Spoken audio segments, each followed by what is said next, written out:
Yo les gars, yo tout le monde, on se retrouve dans cette nouvelle vidéo où on va parler de Première Ligue et on va plus précisément parler de lutte pour le titre. En tout cas, on est aujourd'hui avec Sim. Bienvenue sur cette vidéo. Est-ce que ça va? Ça va très bien. On va parler donc d'Arsenal dans cette vidéo et un club que j'affectionne beaucoup. Voilà, c'est vraiment pour moi mon club préféré de Londres, en tout cas actuellement, parce que je suis tombé un petit peu amoureux de ce projet Mikel Arteta Arsenal. Donc voilà, c'est ta vidéo. Je te laisse quand même parler un petit peu, diriger un peu le débat. Mais voilà, je suis vraiment très content de te retrouver pour ce sujet. Ouais, bah ça va être intéressant. Du coup, on parlait avec toi puisque tu es un peu proche de ces Gunners-là. Écoute, on va parler de la possibilité pour eux de prendre ce titre qui leur échappe depuis, allez, on va dire 2 ans maintenant. Et bien sûr, on a Manchester City en face. Est-ce que déjà toi, tu y crois par rapport aux dernières saisons? Et est-ce que, moi, la question qui m'intéresse, c'est par rapport aux dernières saisons, est-ce que tu penses que tu es plus proche ou plus loin? Est-ce que tu penses que tu es mieux armé? Enfin voilà, comment est-ce que tu imagines cette saison? Alors moi j'ai quand même cette impression que Arsenal est de plus en plus proche chaque année, pas que dans les résultats, mais dans la construction de l'équipe. L'année Ok. où, enfin la première année où, entre guillemets, il défie Manchester City, il les regarde dans les yeux, qu'au final ils perdent à peu près 5 points d'écart. Bon, on était à peu près certain que Arsenal n'allait pas gagner le titre. C'était une équipe qui n'était pas faible, qui avait un niveau quand même assez élevé, mais qui voilà, manquait de profondeur d'effectif. Dès que Saliba était blessé, plus rien n'allait. Là, j'ai quand même cette impression que cette équipe s'est vraiment améliorée. Par exemple, on a eu l'arrivée de Declan Rice l'été dernier. Bon, bah voilà, les blessures enfin, le départ de Granit Xhaka a été pour moi parfaitement comblé.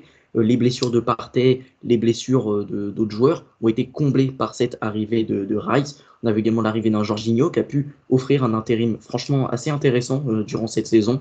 Et Partey, voilà, qui est maintenant de retour de blessure très très fort aussi. Moi, je l'ai trouvé vraiment très bon sur ces Oui. 2 premiers matchs de Première Ligue. Et en plus de ça, on a appris que Mikel Merino à Arsenal, bah, c'était fait. Here we go de Fabrizio Romano, c'était fait. Donc voilà, ça rajoute encore une pièce pour cet entrejeu de Mikel Arteta. En défense, on a ajouté Ricardo Calafiori. Je sais que toi, tu n'es pas vraiment fan du joueur. Pour le coup, Non. moi, j'aime beaucoup et je pense que c'est un bel ajout. On a vu Jurien Timber également jouer dans un rôle un peu particulier voilà, face à Aston Villa. Il était bah, justement dans le rôle de Zinchenko, donc c'est-à-dire de latéral qui vient s'intercaler au milieu de terrain. Il a fait une plutôt bonne rencontre, il a été assez intéressant, alors que d'habitude, bah, c'est pas forcément ce rôle-là dans lequel on l'attend. Mais voilà, il a été performant. J'aime bien cette équipe d'Arsenal qui chaque année ajoute des nouveaux éléments à son équipe et chaque année, pour moi, est de plus en plus proche. Peut-être qu'on attend encore une recrue offensive. Je sais que ça parlait d'un Johan Bakayoko pour pouvoir reposer Saka sur quelques matchs, parce que Saka, c'est quand même un joueur qui enchaîne beaucoup de rencontres. Et c'est vrai que j'étais pas contre le profil. Johan Bakayoko, c'est quand même un joueur que j'aime beaucoup, qui est super intéressant, qui est très déséquilibrant. Maintenant, si tu peux pas le faire, bah tant pis, tu as un Saka qui est super performant, mais il faudra faire attention aux blessures de ce joueur, parce que derrière, bah, c'est Gabi Jesus, c'est Rhys Nelson, et c'est pas tout à fait la même qualité. Oui, en parlant de Gabi Jesus, il va falloir qu'il ait un peu de continuité, le pauvre, parce que là, il joue quand même pas. En fait, il joue plus. Donc, à voir ce qu'il va faire. Après, tu me parlais ouais, de l'effectif. Et moi, l'impression que j'ai sur cette saison, c'est que tu as quand même perdu personne d'important et tu t'es renforcé. Donc, en fait, par rapport à ça, comment ne pas être optimiste? Tu t'es aussi renforcé par rapport à des retours de blessures. Tu as parlé de Timber. Ah, Je peux c'est aussi te quasiment une parler. recrue, hein. C'est Ah oui, quasiment une recrue, Timber. il a pas joué la saison passée, donc oui, c'est une recrue à ce niveau-là. Même un Partey, c'est aussi une recrue en soi. Parce que la saison passée, c'était compliqué, c'était quasiment une saison blanche pour lui. On a un Ødegaard qui surfe sur ces saisons magnifiques, donc qui prend également On de a, l'expérience. ouais, je voulais Un parler de Havertz, très très fort, vraiment Havertz, magnifique. Je l'ai vu à un moment face à Aston Villa. Il y a un long ballon qui est fait pour dégager un peu la défense. Et Havertz contrôle et dévie directement sur Martinelli. J'ai trouvé que ce geste était magnifique. Et genre, Kai Havertz, le début de saison dernière, il est compliqué. On se dit, il oh, finit c'est bien, il c'est finit son bien. coup débile et tout. Et au final, Arteta lui fait confiance, lui donne de la continuité. Et au final, est-ce qu'on peut dire que Havertz n'est pas le faux numéro 9 ultime? Je précise, le faux numéro 9, hein. Mais je pense que de toutes les équipes qui jouent avec des faux neufs, c'est le meilleur d'Europe, clairement. Parce que dans ses déviations, dans le fait également d'aider au milieu de terrain ses coéquipiers, dans le travail défensif, mais également dans le nombre de buts qu'il marque, il est déjà il est à un but Mais voilà, il a également eu une passe décisive pour Bukayo Saka. Et le fait que voilà, dans le jeu, il ait une telle importance, j'adore Martin. Bon, bah, du coup, c'est un Havertz. lapsus parce que Odegaard aussi est très très fort et justement, il combine très bien avec du Havertz, avec du Saka. Et je trouve que voilà, Havertz, c'est un joueur vraiment ultra important pour cet effectif que j'aime beaucoup. Et oui, pour cette équipe, bah, on a besoin de ce type de joueur qui est capable de faire un peu un travail de l'ombre, mais qui le fait très très bien.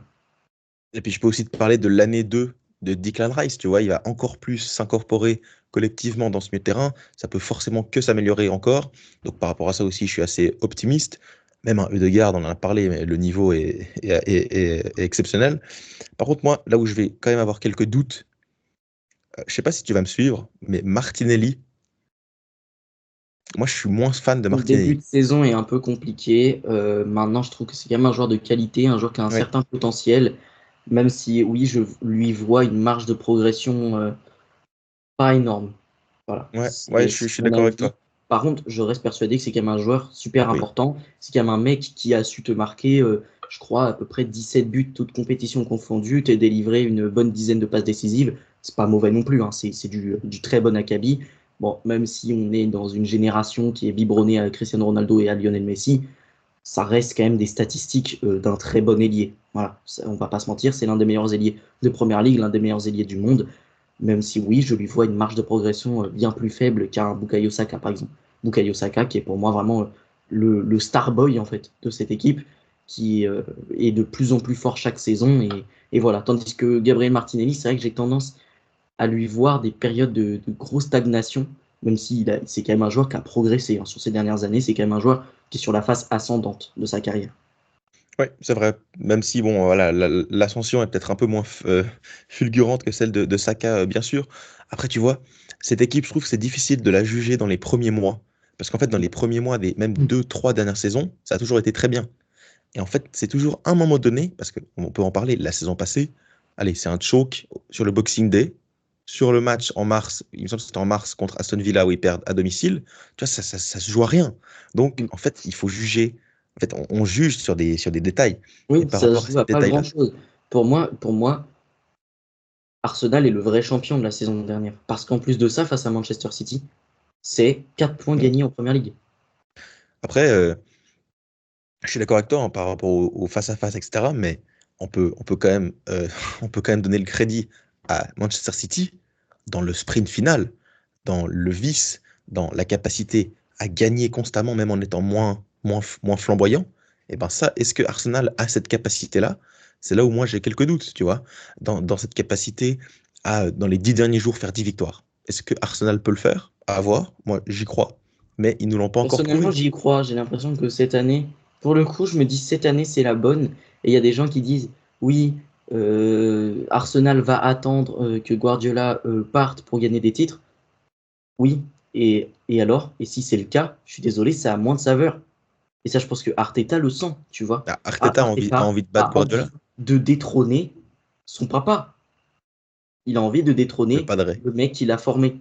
Et je trouve que Arteta batte Guardiola sur une première ligue, ce serait pour moi le passage de flambeau parfait en termes de storytelling. C'est fantastique. Et surtout, je pense que Arteta a cet objectif Ah de oui, ah détrôner oui. un peu son père, quoi. De son Mais père clairement, paternel. pour moi, ce serait terrible pour Arteta que Guardiola quitte la première ligue sans qu'il l'ait battu. Ça serait terrible. Parce qu'il serait l'éternel second, quoi. Donc, c'est vrai qu'il y a cette storyline qui est vraiment sympa à suivre. Mais Mm. pour moi, en fait, j'ai du mal à mettre City ailleurs que champion, en fait. Parce que, en plus, avec l'arrivée de Gundogan, on avait quelques doutes au milieu de terrain. Tu recrutes quand même un des gars qui est quand même exceptionnel, quoi. Donc, en fait, dans cette capacité à être clutch, à marquer des buts importants. euh, En fait, j'ai l'impression que les joueurs de Manchester City, ils sont biberonnés à la victoire. Ces Mm. gars sont trop forts. Donc en fait, Mm. par rapport à ça, j'ai envie de me dire, Arsenal, c'est une équipe qui est fantastique. Ouais, voilà, c'est Devant, l'une des seules limites que je leur trouve, en fait. mais C'est devant, on a quand même une équipe qui est all-time en fait. On a Manchester City de Pep Guardiola. On est quand même sur une des plus grandes équipes de l'histoire de la Première c'est Ligue. une machine de guerre, en fait. C'est Donc une en machine fait, de guerre, c'est l'une des meilleures équipes de l'histoire du football. Et concrètement, pareil, je leur vois pas vraiment de limite. Là, ils ont ajouté Savigno à leur équipe, ils ont moi, ajouté quand je vois Nainggolan. aujourd'hui Quand je vois Ça finit aujourd'hui un Rico Lewis, mais encore une fois. Rico Lewis, il est Ouais. encore très jeune. Quand je vois Rodri n'a pas encore joué. Et on l'a quasiment oublié. On l'a oublié. Et à Alors, pas Rodri, face à Chelsea où j'ai trouvé qu'il y avait encore quelques manques, mais alors Lewis est d'un niveau absolument stratosphérique. même Et Kovacic, hein, très Kovacic fort. a encore été très très fort. J'aime beaucoup. Et d'ailleurs, je pense que Kai Walker va passer son flambeau à Rico Lewis, clairement. Parce que Walker, j'adore, mais il se fait vieux. Et voilà, c'est-à-dire que Guardiola n'a même pas besoin de recruter des fois pour combler les postes où il risque d'avoir un manque. Genre, De Bruyne risque de probablement quitter le club à la fin de la saison. Bon, bah, c'est pas grave. Foden. Il a Makati qui pousse, il a Foden, il a Grealish aussi qui peut peut-être jouer à ce rôle, il a Gundogan qui vient de reprendre. Pourquoi pas, tu vois? Il y a tellement d'options différentes que tu as l'impression que cette équipe de Manchester City est tellement bien huilée qu'elle est imbattable. Et puis, elle est imbattable par rapport à ça. Mais elle est imbattable aussi, je suis désolé, hein, mais par rapport au gars qui est sur le banc, qui chaque saison nous fait une invention tactique qui fait changer l'histoire de la saison. Enfin, je suis Alors, désolé, mais moi, je peux pas partir sur la une saison saison dernière, moins. On a quand moins, même moins moins. vu Guardiola est quand même resté sur son système habituel par rapport à la saison dernière. Il est Oui, resté sur son système qui l'a fait gagner la Ligue des Champions, qui lui a fait gagner le triplé. parce que parce qu'il a gagné la première ligue. Mais maintenant, imaginons qu'il soit en difficulté, il Mm. va trouver la solution. Moi j'ai confiance en Guardiola. Je sais pas si tu vois ce que je veux dire. Je me dis, Guardiola ne va pas s'entêter dans un système qui n'a pas marché. Il va trouver des alternatives. Et par rapport à ça, moi, quand même un léger doute sur Arteta. Parce que Arteta, je l'ai quand même vu sur certaines fins de saison, peut-être rester borné sur deux, trois idées de jeu. Peut-être aussi par rapport au cadre, ne pas les sortir, etc. Guardiola, moi, j'ai confiance en sa capacité à faire des choix forts, à changer les choses, à inventer quelque chose. Parce que ce gars, c'est quand même lui qui a, entre guillemets, inventé. Alors, vous allez me dire De Zerbi, etc. Mais il l'a quand même mis à sa sauce ce 3 ce 3-2-2, puis 3 devant, enfin ce 3-2-5. Donc, moi j'ai quand même Guardiola, c'est Guardiola. 3-2-4-1, moi je l'appelle le 3-2-4-1 souvent, mais oui. Donc, c'est le daron, c'est pas pour rien, comme tu l'as dit. Pour moi, le daron ne se fera pas battre cette année encore par le fiston. Et puis voilà, et puis Guardiola va faire 5 de suite. Alors, Après, j'ai quand même un truc à dire là-dessus. C'est que tu as dit que Arteta avait une capacité d'adaptation qui est moindre. Ce qui est pour non, moi alors, totalement alors possible. Non, mais pour le coup, je te suis là-dessus. là, C'est là, je pour suis moi, je désolé, mais trouve ouais, que elle est moindre en termes en comparaison avec d'adaptation, il Guardiola. est peut-être un peu moins bon que Guardiola. Parce que Guardiola, il est capable d'inventer un nouveau truc en cours de saison. Il est capable de s'adapter à une situation. Arteta, j'ai l'impression que c'est un peu moins le cas. Hmm. Maintenant, pour moi, le fait que Arsenal batte City à son propre jeu la saison dernière, ça, c'est faire preuve d'adaptabilité. Parce que City a pu installer son jeu à chaque fois qu'ils ont affronté Arsenal. Arsenal a subi, mais Arsenal a gagné. Ouais, Arsenal mais a Sim, triomphé. Donc, tout en jouant quand même son jeu, tout en essayant d'imprimer son jeu. Donc, pour moi, cette équipe d'Arsenal a fait mieux que Guardiola en termes de jeu. ouais, mais alors, Je trouve maintenant, qu'Arsenal, tactiquement, la saison dernière, je précise, hein, la saison dernière, je trouve qu'Arsenal était une équipe plus aboutie tactiquement que celle de Guardiola. je suis d'accord, mais est-ce que tu gagnes est-ce que tu gagnes? Non.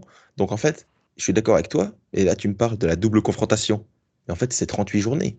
Donc, tu vois, tu peux pas me dire. Alors, maintenant tu viens vers moi et tu me dis, on est en demi-finale de Ligue des Champions. Ton discours, je l'entends. Et je suis même, pourquoi pas d'accord avec toi.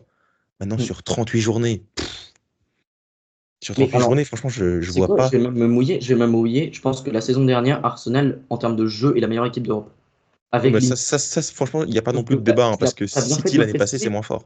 Tu as bien fait de le préciser. L'Inter a gagné son championnat, mais n'a pas gagné la Ligue des Champions. Arsenal n'a rien gagné du tout. Parce que Arsenal a quelque chose que City et le Real Madrid n'a pas. Enfin, que City, Arsenal. Bah non, justement, excuse-moi, je reformule. Le Real Madrid a des choses et Manchester City a des choses qu'Arsenal n'a pas. C'est-à-dire que quand tu as besoin d'être clutch, quand tu as Mm. besoin de subir sans perdre, quand tu as besoin de vice, ce genre de choses, Arsenal ne les a pas. Ou en tout cas, ne les avait pas la saison dernière. Pas encore, Là, j'ai peut-être. quand même cette impression que c'est un peu mieux. J'ai l'impression que c'est une équipe qui a quand même un peu plus de vice, qui est un peu plus mature, qui a vu les parts sombres de la vie, comme aimait dire Stan sur sa chaîne. Et c'est vrai, je trouve que cette équipe d'Arsenal est une équipe plus mature. On les appelait les Baby Gunners. Moi, je trouve que les Baby Gunners ont grandi. Les Baby Gunners sont devenus des joueurs extrêmement matures, sont devenus plus vicieux, sont plus. Alors certes, ils connaissent toujours pas la gagne, mais Arteta leur insuffle quelque chose. C'est-à-dire que oui, ils n'ont pas encore gagné de trophée, ils n'ont pas encore gagné de titre. Et encore, je crois qu'ils ont gagné un Community Shield, donc ça reste quand même quelque chose, face à City justement. Et Arteta leur insuffle ce truc de oui, cette saison, on doit gagner, c'est notre saison, c'est notre moment. Genre, on a fait un mercato de folie.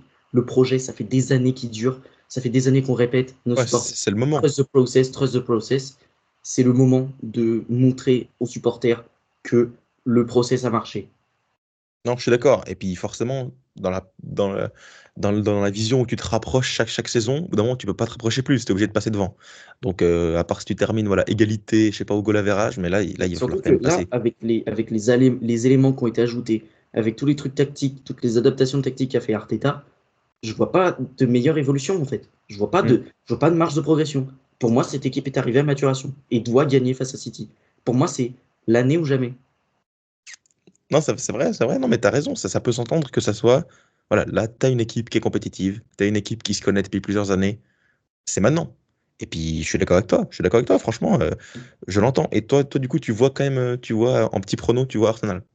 Moi, je vois Arsenal parce que, en fait, tu sais, tu as un peu cette notion d'obligation, tu vois. C'est-à-dire que si tu le fais pas maintenant, tu le fais quand? Et c'est. Alors, il va falloir sortir des performances masterclass constamment chaque week-end, hein. On se rappellera quand même de Liverpool qui était deuxième derrière Manchester City à 97 points. Voilà. Donc, c'est évidemment très très dur de battre Manchester City. Et de toute façon, tu as cette impression que tu peux gagner tous les matchs que tu veux, tu as cette impression qu'ils ont la longueur d'avance.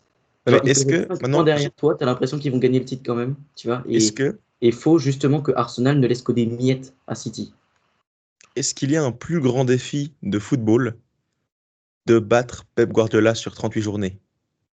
Et je pense pas, je pense qu'il y a pas mieux. Je pense, enfin, hormis gagner la Ligue des Champions, genre battre Ah, même en vrai. le Ouais. Real d'Ancelotti en finale, tu vois. Genre, Ouais. pour moi, ou alors battre le Real d'Ancelotti demi-finale retour au Santiago Bernabéu, tu vois. Ouais, je suis Ça d'accord. Non, aussi, mais c'est un tu vois, gros duel. Et je vois pas beaucoup de plus gros accomplissements. Et après, je me dis, Manchester City, tu vois, c'est une équipe qui a gagné tellement de fois la Première Ligue. Et c'est une équipe qui s'est tellement rongé son frein, entre guillemets, en Ligue des Champions. J'ai quand même cette impression que c'est une équipe qui a envie de se rattraper de toutes ces années en Europe, de toutes ces années où ils ont fait croire à leurs supporters qu'ils allaient au bout, et qu'au final, non. Et du coup, je me dis, est-ce que inconsciemment, Guardiola serait pas plus sur la LDC que sur la PL? Et d'ailleurs, ça s'est vu la saison dernière. J'ai trouvé City moins investi en PL. Et d'ailleurs, on le voit même avec les joueurs que j'ai trouvé enfin, Haaland, il a moins marqué. J'ai trouvé que voilà, on a vu un Guardiola mhm. presque paresseux. Et quand j'ai l'impression qu'il y a un tournant dans la saison. Et le tournant, pour moi, c'est quand ils se font éliminer de la LDC. Ouais, ils se mettent à Voilà, 100%. Ouais, je suis le d'accord. truc, c'est, je pense que City ne gagne pas la PL s'ils vont en finale de LDC. Ok, Je sais, moi, c'est c'est mon avis, intéressant. mais voilà, je vois les choses comme ça. Donc je me dis, admettons si City va jusqu'en demi-finale, va jusqu'en finale de LDC, Arsenal a quelque chose à jouer clairement. Mm, Mais Arsenal va devoir faire également attention à la gestion de son effectif parce que c'est une équipe qui est très forte et qui peut également aller loin en LDC. mm. Voilà. Et pour le coup, l'objectif à court terme Est-ce de que, Arteta, c'est la PL, pas la LDC, c'est la PL. est-ce que ce serait pas l'équipe qui se fait sortir le plus tôt qui risque de gagner cette première ligue? Ouais, c'est intéressant. Franchement, Pourquoi pas? Moi, c'est je une pense idée que qui. c'est une vraie bonne analyse. Après, voilà, ça vaut ce que ça vaut. C'est très hypothétique. C'est de l'analyse un peu psychologique à deux balles, tu vois. Mais j'ai quand même cette impression que City, malgré la profondeur de son effectif, peut perdre des forces et surtout peut moins s'investir en première ligue qu'en Ligue des Champions. Ouais, clairement. Écoute, je trouve qu'on a été assez profond sur le sujet. Je sais pas si tu as quelque chose à rajouter. En tout cas, j'ai l'impression Non, qu'on a moi fait. je j'ai rien à rajouter, juste parler de Merino rapidement, qui est pour moi un superbe ajout, qui Oui. pourrait ajouter justement le fait de gagner des duels aériens. Parce que pour le coup, dans ce milieu de terrain, on a vu Rice parfois gagner des duels aériens, on a vu Partey le faire. Mais j'ai l'impression que je sais que Merino, j'en ai beaucoup parlé sur cette chaîne, du fait qu'il remporte des duels aériens, mais vous vous rendez pas compte que dans ce football moderne, c'est super important parce qu'il y a de plus en plus d'imprécisions techniques dans ce football moderne. Et pouvoir récupérer les ballons aériens sur une faute technique d'un adversaire, c'est super important. Et voilà, c'est pour ça que j'aime beaucoup ce profil de Mikel Merino, qui est en plus de ça un milieu de terrain très polyvalent, qui sait porter le ballon, qui défend beaucoup. Voilà. Mais je trouve que cette fameuse statistique où il est à 5 duels aériens remportés par match, c'est top. Et je trouve que c'est un très très bel ajout pour Mikel Arteta. Très bel ajout parce que je peux témoigner de mes yeux parce que j'étais présent, même dans les moments importants, comme à la 119e face à l'Allemagne, eh ben, il est présent de la tête. Donc, par rapport à ça, je te suis. Et Merino, gros ajout, peut-être Ouais, c'est sous-coté, un hein. joueur qui, en plus de ça, clutch. C'est un joueur Magnifique. clutch. Et il n'y en a pas tant que ça à Arsenal. Et là, voilà, le fait d'avoir un joueur clutch qui, peut-être sur une entrée, peut te caler un coup de casque, comme ça, à la 90e pour gagner un match compliqué face à une défense basse. Pourquoi pas? Ouais, clairement. En tout cas, les gars, on a tout dit, hein. Forcément, ça va se jouer sur des détails, hein. Ça va se jouer sur un petit match loupé, un match nul à l'extérieur. Voilà, ça va être exceptionnel. Ça va Ça être va jouer peut-être aussi sur les confrontations la directes. mort du prince, du Pardon? roi. Ça va jouer sur la mort du roi aussi. Exact. Est-ce que le roi J'avais va vu mourir? pas Est-ce ce que truc. l'éléphant va tomber de Zlatan l'arbre ou pas? avait dit oui, Arsenal aurait gagné la première ligue si la reine n'était pas morte, parce Ah que du coup, oui, il a décalé le match face à City et du coup, on a perdu. Et donc, peut-être que ça aussi, ça peut jouer, hein. à voir, à voir. En tout cas, on verra. On n'espère pas, en tout cas, pour le roi, hein, mais en tout cas, il y aura du suspense dans cette première ligue. Ça, j'en suis quasiment convaincu. On va la suivre, bien sûr, sur cette chaîne YouTube, également sur la chaîne de mon copain Sim. Bien sûr, sa chaîne sera à retrouver en description. En tout cas, les gars, j'espère que vous avez kiffé cette vidéo, ce petit talk sur Arsenal et sur Manchester City, sur cette saison en Première Ligue, dans le tout haut du tableau. En tout cas, les gars, on va vous laisser ici. J'espère que vous avez kiffé. Ciao. Ciao.